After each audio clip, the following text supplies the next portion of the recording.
أعوذ بالله من الشيطان الرجيم.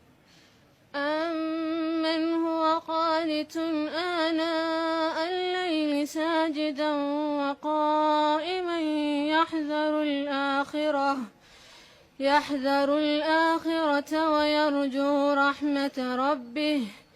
قل هل يستوي الذين يعلمون والذين لا يعلمون؟ إنما يتذكر أولو الألباب. قل يا عباد الذين آمنوا اتقوا ربكم للذين أحسنوا في هذه الدنيا حسنة وأرض الله واسعة إنما يوفى الصابرون أجرهم بغير حساب.